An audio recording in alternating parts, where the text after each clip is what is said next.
할렐루야.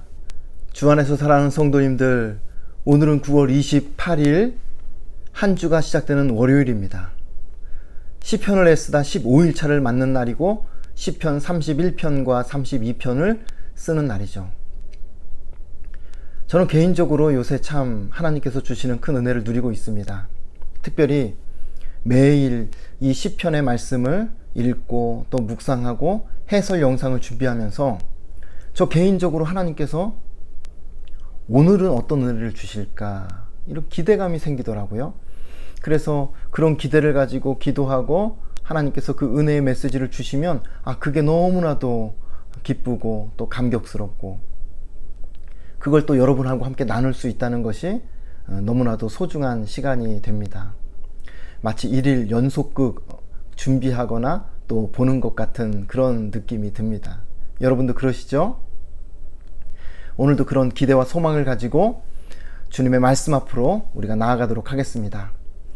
시편 31편부터 한번 보도록 하죠. 시편 31편의 부제를 먼저 보겠습니다. 다윗의 인도자를 따라 부르는 노래. 우리가 여러 차례 보고 또 들었던 부제이죠. 다윗이 지은 시편이고요. 성가대 지휘자를 따라서 부르는 노래라고 보시면 될 것 같습니다. 제목은 주를 의지하는 성도의 노래, 주를 의지하는 성도의 노래, 이렇게 제목을 정해볼 수 있을 것 같습니다. 31편의 구조를 1절부터 24절까지 5단락으로 조금 세분화해서 정리를 할 건데요. 제가 이렇게 단어를 먼저 단락별로 설명을 드리고 그리고 내용으로 들어갈게요. 한번 전체 구조 그림을 한번 보시죠.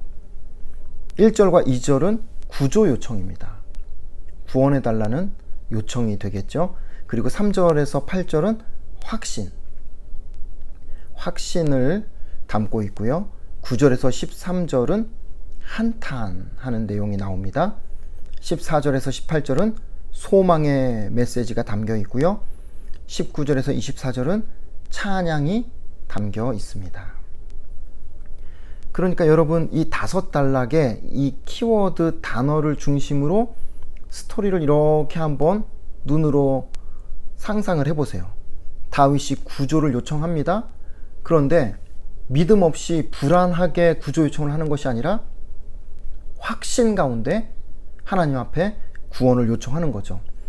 그러다가도 여러분 사람인지라 그렇게 확신 가운데 기도하고 나아가지만 중간에 한탄하기도 하고 또 한숨이 나오기도 하고 답답한 심정을 토로하게 되는 그런 내용이 9절부터 13절에 나옵니다.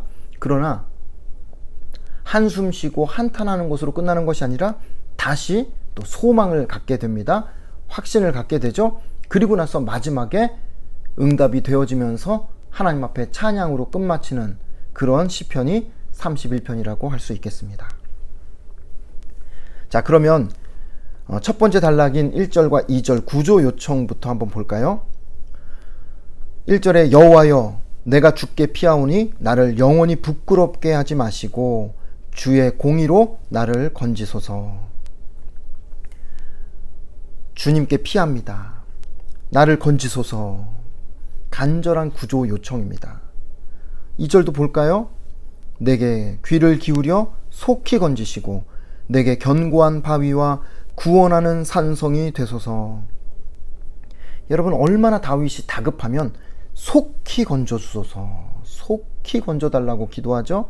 내게 바위와 산성이 되어주소서. 다급하게 구조를 요청하는 그런 고백이라고 할 수 있겠습니다.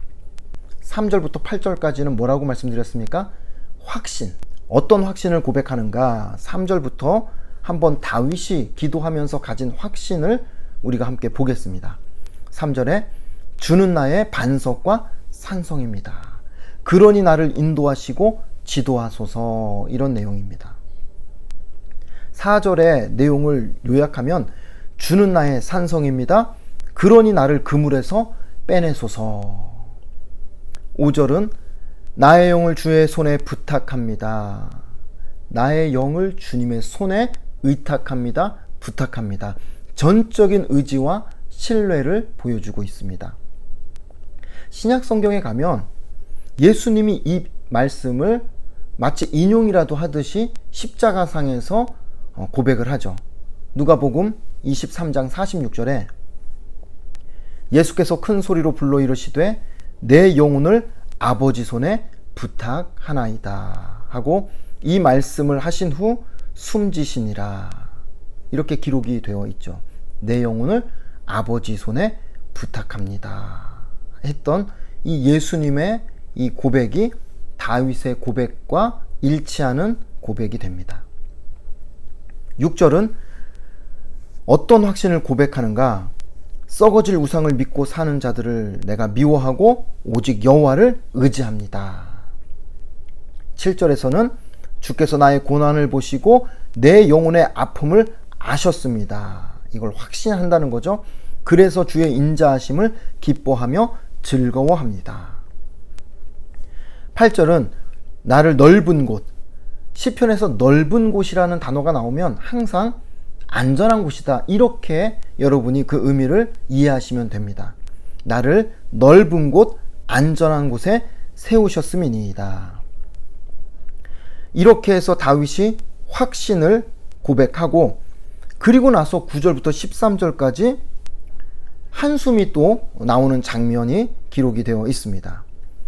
참 이 내용을 보면요, 같이 보시겠지만 야, 다윗이 얼마나 힘들었으면 이 정도까지 이렇게 탄식을 하며 한탄하며 고백할까. 이 정도면 오늘 우리식으로 하면 공황장애가 뭐 10번이고 100번이고 왔겠다 싶을 정도로 참 힘겨운 그런 내면의 모습을 보여줍니다. 9절 보세요.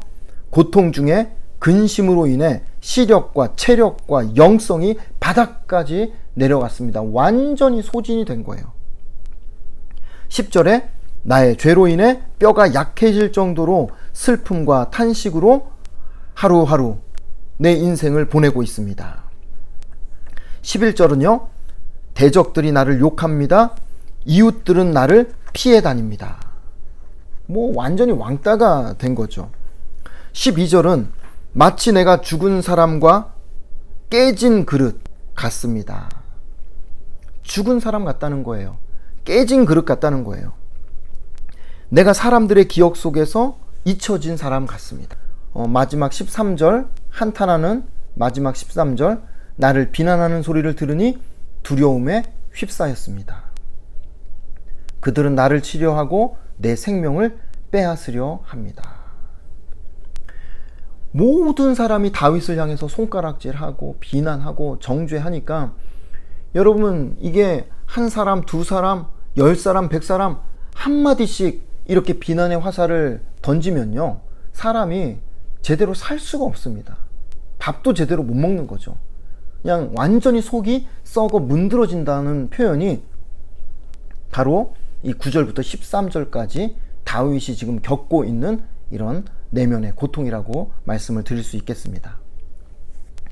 그리고 나서 한탄으로 끝나는 게 아니라 14절에서 18절까지 다시 또 소망을 일으키는 이 고백이 나와요.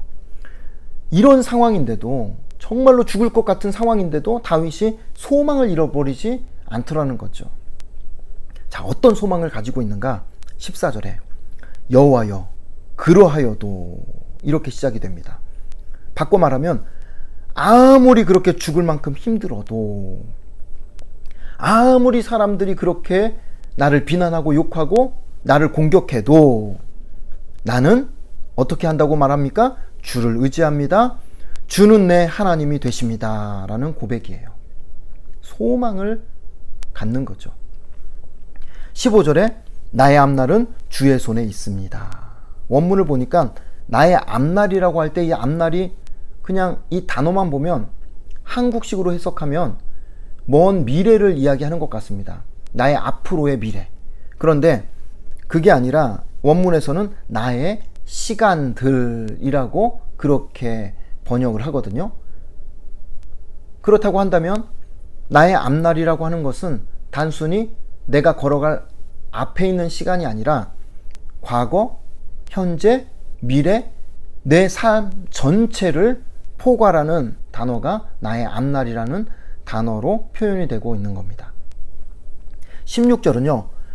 어떤 소망을 가지고 기도하냐면 주의 얼굴을 비춰주세요. 주의 사랑으로 나를 구원해 주세요. 17절은요. 내가 주를 부릅니다. 부끄러움 당하지 않게 해주세요. 18절에 교만하고 완악한 자들의 입을 막아주세요. 이런 소망의 메시지를 담아서 다윗은 기도하고 있습니다. 자, 그리고 나서 19절에서 24절까지 마지막은 주제가 찬양이죠. 내용이 찬양입니다. 어떤 찬양이겠습니까? 그렇게 한숨 쉬고 한탄하며 하나님 앞에 기도하고 소망을 가지고 나아갔더니 하나님께서 응답해 주신 거예요. 구원해 주신 겁니다. 그 응답에 대한 다윗의 찬양이 19절에서 24절까지 나와 있는 겁니다. 자, 어떻게 찬양하는지 한번 볼까요? 19절에 주를 경외하는 자를 위해 쌓아두신 은혜와 베푸신 은혜를 찬양합니다. 여러분 한번 이 19절을 잘 보세요. 쌓아두신 은혜와 베푸신 은혜가 있다고 찬양을 하죠. 저는 이 말씀을 보면서 너무나도 새롭게 다가오고 또 너무나도 은혜가 되는 말씀이었어요. 하나님의 은혜가 쌓아두신 은혜도 있고 베푸신 은혜가 있다는 겁니다. 이 말인즉슨 다른 말로 하면 지금도 하나님은 우리에게 베푸실 은혜를 엄청나게 쌓아두고 계시다는 거죠. 가장 좋은 때에 가장 좋은 은혜로 하나님께서 쌓아두셨던 은혜 가운데 골라서 하나하나 골라가지고 오늘은 이런 은혜를 베풀어 주시고 내일은 또 저런 은혜를 베풀어 주시고 모레는 또 다른 은혜를 베풀어 주시고 하나님께서 지금 엄청나게 우리에게 베풀어 주실 은혜를 쌓아두고 계시다가 오늘도 내일도 모레도 우리가 주님 앞에 가는 그날까지 매일같이 새로운 만나를 허락하여 주시듯이 그런 은혜를 우리에게 베풀어 주신다고 다윗은 고백하는 것이죠. 얼마나 참 좋으신 하나님입니까? 이러니 찬양을 안 할 수 있겠어요. 자, 그 다음에 이제 그리고 나서 다윗은 20절부터 24절까지 그러면 다윗의 인생에 하나님께서 그렇게 베풀어 주신 은혜가 무엇인가? 쌓아두셨다가 베풀어 주신 은혜가 무엇인가? 그걸 고백하고 있습니다. 20절에 은밀한 곳에 숨겨주시는 은혜, 그 은혜를 베풀어 주셨다는 거예요. 악인의 꾀에서 벗어나게 하시는 은혜, 비방의 말에서 건져주시는 은혜.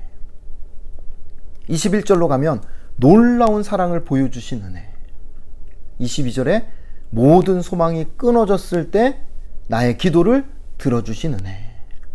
23절에 진실한 자, 믿음의 사람입니다. 진실한 자를 보호하시는 은혜. 이런 은혜를 하나님께서 쌓아두셨다가 다윗의 인생의 위기를 만날 때마다 쌓아두었던 은혜를 끄집어내서 다윗에게 베풀어 주셨다라고 고백을 합니다. 그래서 마지막 결론 24절 강하고 담대하라 이렇게 선포하고 마치게 되죠. 그러니 사랑하는 여러분, 오늘 이 시편 31편을 통해서 오늘 다윗이 우리에게 도전하는 메시지는 바로 이겁니다. 하나님께서 쌓아두신 은혜가 있다. 그리고 그 쌓아두신 은혜를 우리에게 날마다 베풀어 주시는 하나님이 되신다. 그러니 오늘도 강하고 담대하십시오. 이렇게 우리에게 도전하고 있습니다. 여러분 오늘 시편 31편을 써 내려가시면서 강하고 담대하시기를 주님의 이름으로 축복합니다. 자, 그러면 이제 32편으로 넘어가 보겠습니다. 32편에 한번 부제를 보실까요? 성경을 보면 다윗의 마스길이라고 부제가 나와 있죠. 마스길이란 단어가 32편에 처음으로 등장하고 있습니다. 마스길은 교훈이라는 뜻으로 풀어볼 수 있는 단어입니다. 교훈. 시편에서 총 5번을 언급하고 있는데 시편 32편, 52, 53, 54, 55 이렇게 5번 언급되고 있는 단어가 바로 다윗의 마스길입니다. 이 마스길이라는 이 제목이 붙은 시편은 공통적으로 이 5시편 모두가 회개와 관련된 시편이라고 할 수 있겠습니다. 그 주제가 회개와 관련된 내용을 가지고 있다. 자, 그러면 이번에는 32편의 제목을 한번 정해볼까요? 제목은 죄 용서받은 기쁨을 노래하는 시, 이렇게 정해볼 수 있겠습니다. 죄 용서받은 기쁨을 노래하는 시다. 쉽게 말하면 다윗이 죄를 지었는데 그 죄를 회개하고 용서받은 다음에 엄청난 기쁨을 누리면서 그 기쁨을 다른 사람들에게도 알려주는 그런 시편이라고 할 수 있는 거죠. 이 시편 32편의 배경이 똑같은 시편은 시편 51편입니다. 그래서 그 배경이 우리아의 아내 밧세바를 다윗이 취한 그 사건을 배경으로 하나님 앞에 죄를 회개하고 용서받은 그 기쁨을 노래하는 시편이라고 할 수 있겠습니다. 자, 그러면 32편의 구조를 한번 나눠볼게요. 이 구조는 제가 4덩어리로 나눌 텐데 이 4덩어리로 나누면서 이 4덩어리를 하나로 묶는 키워드 하나를 여러분에게 먼저 제시하고 4덩어리로 이 구조를 설명을 좀 드리려고 합니다. 키워드는 내가 경험해 보니까 이렇게 키워드를 정해 보겠습니다. 이렇게 키워드를 정해 놓고 자, 1, 2절 그 내용은 내가 경험해 보니까 죄를 용서받은 사람이 가장 행복한 사람입니다. 이렇게 정리를 해보겠습니다. 3절부터 5절은요. 내가 경험해 보니까 죄를 짊어지고 사는 것은 너무 큰 고통입니다. 이렇게 정리를 하겠습니다. 자, 6절부터 9절까지 세 번째 단락은 내가 경험해 보니까 하루라도 빨리 회개해야 합니다. 네 번째 단락으로 넘어가면 내가 경험해 보니까 회개하면 인생이 달라집니다. 이렇게 시편 32편을 내가 경험해 보니까 이라는 키워드를 가지고 4덩어리로 구분을 해 보았습니다. 한번 내용을 한번 볼까요? 1, 2절 내가 경험해 보니까 죄를 용서받은 사람이 세상에서 가장 행복한 사람입니다 라는 것을 다윗이 이렇게 고백을 하고 있습니다. 3절에서 5절은 내가 경험해 보니까 죄를 짊어지고 사는 것은 너무나도 큰 고통입니다. 도대체 얼마나 큰 고통을 겪게 되는가? 3절에 보면 온종일 뼈가 상할 정도로 끙끙 앓았습니다. 이런 표현이에요. 3절은. 4절은요. 주의 손이 나를 누르시니까 완전히 내 진액이 빠졌습니다. 5절은요. 죄를 회개했더니 주께서 기꺼이 용서하셨습니다. 3절부터 5절까지 다윗이 경험해 본 그 경험을 이야기해 주는 겁니다. 죄를 회개하지 않고 짊어지고 사는 인생이 얼마나 큰 고통인가. 그러나 죄를 회개하면 하나님이 즉시로 용서하시고 그 고통에서 벗어날 수 있습니다 라는 것을 이야기하는 것이죠. 그래서 이제 세 번째 단락 6절에서 9절로 넘어가면 내가 경험해 보니까 하루라도 빨리 회개해야 합니다 라는 이야기를 전하고 있어요. 자, 왜 그런가? 6절 회개하는 사람에게 고난이 홍수처럼 밀려와도 미치지 못하기 때문에 그렇습니다. 그러니 빨리 회개해야 합니다. 7절 회개하는 사람에게 주님은 은신처가 되어 주십니다. 8절은요. 길을 가르쳐 주시고 훈계할 때 회개해야 합니다. 9절은 제갈과 굴레를 씌워야 말을 듣는 무지한 노새가 되지 마십시오. 그러니 하루라도 빨리 회개해야 합니다. 그래야 주님의 평안을 누릴 수 있습니다 라는 다윗의 고백입니다. 이제 마지막 단락 10절에서 11절은요. 내가 경험해 보니까 회개하면 인생이 달라집니다. 어떻게 달라지는가? 10절에 여호와를, 그 여호와 앞에 들어가야 되는 단어는 용서하시는, 이 단어가 들어가야 되겠어요. 용서하시는 여호와를 신뢰하는 자에게는 인자하심이 두루리로다. 인자하심이 두루리로다. 말이 조금 어려운 듯한데 조금 다른 말로 바꿔보면, 정확하게 더 쉽게 표현해보면 한결같은 사랑이 넘칩니다. 이런 표현이에요. 한결같은 사랑. 영어 성경을 보니까 unfailing love, 실패하지 않는 사랑이라고 번역을 하고 있어요. 우리가 회개할 때 하나님의 사랑은 실패하지 않는 사랑으로 우리를 보듬어 안으시고 용서하시고 이끌어 가신다라는 그런 고백이죠. 그래서 11절에 다윗이 소리를 칩니다. 죄 용서받은 사람들은 모두 여호와를 기뻐하며 즐거워하라. 기쁨으로 소리를 외쳐라. 이렇게 기쁨의 함성을 지르면서 시편 32편 11절로 오늘의 시편이 맞춰지고 있습니다. 자, 이렇게 해서 오늘 시편 31편과 32편의 말씀을 정리를 했습니다. 여러분 어떠세요? 31편, 32편을 통해서 하나님께서 주시는 은혜가 또 새롭지 않습니까? 저는 개인적으로 31편 19절의 말씀이 너무 새롭게 다가오고 은혜가 돼요. 쌓아두신 은혜가 있고 베풀어 주신 은혜가 있다. 얼마나 좋습니까? 오늘도 하나님께서 저와 여러분의 삶 가운데 새로운 은혜를, 그 쌓아두셨던 은혜 가운데 새로운 은혜를 베풀어 주신 하나님 되신다는 것, 여러분 믿으시고 기쁨 가운데 시편을 쓰시면 좋겠어요? 그것과 더불어서 제가 여러분하고 함께 마지막으로 나누고 싶은 말씀 한 구절이 있는데 시편 31편 14절입니다. 여호와여 그러하여도 나는 주께 의지하고 말하기를 주는 내 하나님이시라 하였나이다. 그러하여도 무슨 뜻입니까? 누가 뭐라고 해도, 내 형편이 아무리 어려워도, 내가 아무리 고난 가운데 있어도, 내가 아무리 사업이 안 되고, 내가 아무리 건강이 안 좋고, 내가 아무리 하는 일이 어려움을 겪는다 할지라도 누가 뭐라고 해도 주님은 나의 하나님이 되시고 나는 끝까지 주님만을 의지할 것입니다. 이게 다윗의 고백이에요. 여러분, 우리가 신앙생활 잘 한다고 했는데 어려움 만나는 경우가 왜 없습니까?